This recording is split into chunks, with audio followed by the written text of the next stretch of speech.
Junkin' Fool over here in Porterville too. Oh, a little breezy out today.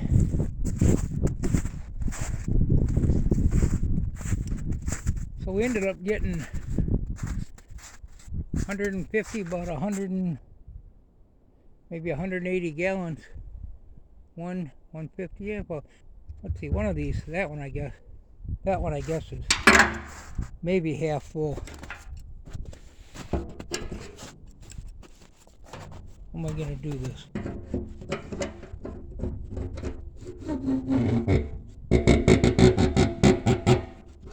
What I'm doing is tightening this here up.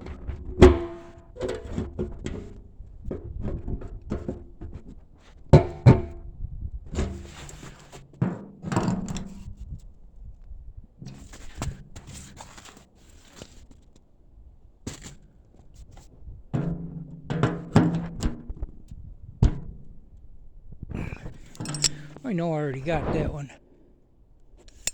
So it's pretty close to empty. It quit pumping. It quit siphoning. I got up there and held the hose up. Got it all but just that little bit right there. And I think what I'll do is come over here with this here. I filled some 5-gallon cans out of here. I should say plastic jugs with tops on them before. So I flipped this over, but I can flip that back down. Actually, I don't even need to flip that back down. All I got to do is stick that copper in a piece of another pipe, and if there's any left, I can get pretty much every bit of it. I was saying the other day, I do plan on burning it. I'm going to kind of check it out a little bit and filter it, but I think it's probably good. I'm using a stick to check, see how much I had on a couple of them. So these two are clear full. That one's pretty much full, and this one is maybe close to half. That's probably got to be half. So that's pretty good. 180, 190, plus I've got at least maybe 5-gallon pails. What I did, well, the old backhoe I had, I used a lot of hydraulics in it over the years, and I always used them for fuel oil for my equipment. So I always used the pails, and it didn't really matter if it had a little oil in them. It's a diesel, it'll burn that stuff. It was always new, little like hydraulics. So while I was waiting on that, me and Debbie is over here working on this compressor.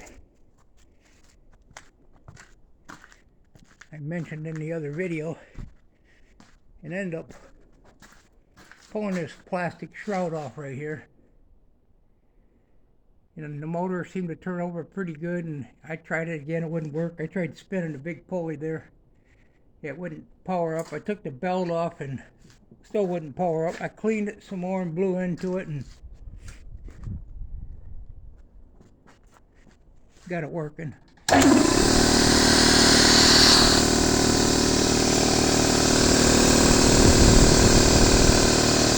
Made in the USA. Now, does that mean made in the USA or assembled in the USA?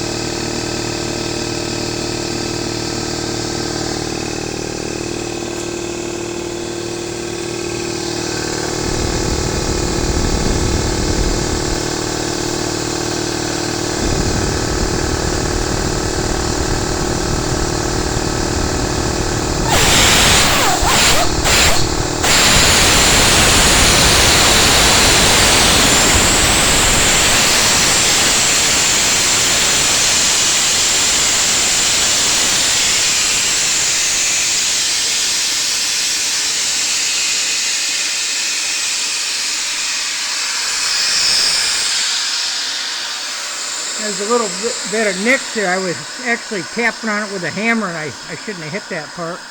I was shaking that stuff loose. There was actually a little bit back under this cover too. But yeah, didn't have to tear it all apart. Just kind of got it spinning, and once it started spinning, this loose stuff was blowing right out of here. And I was tapping on it, and I'd shut it off, and every time I'd start it up, more would come out of there. But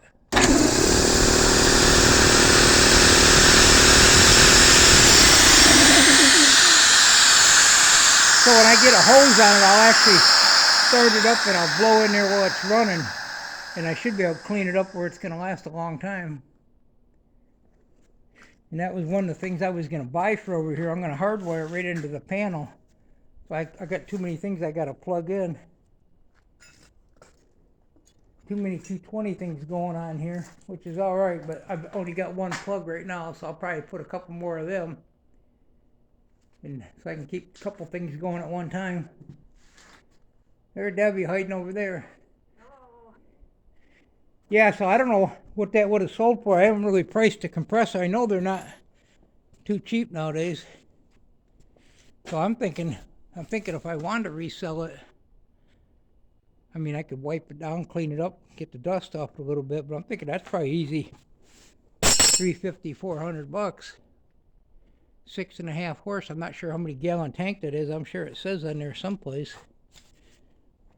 I'm not planning on selling it, so it don't really much matter, but 145 psi at 400 Fahrenheit, whatever that means.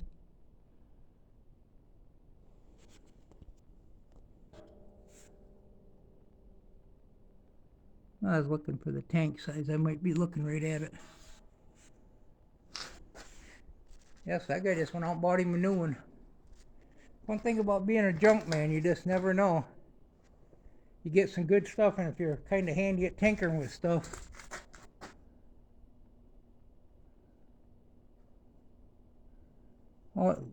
60 gallon tank? It says 60 gallon. Debbie is already going to Google it and see roughly what they're going for. Thanks for stopping by Porterville 2. Have a good day. Goodbye.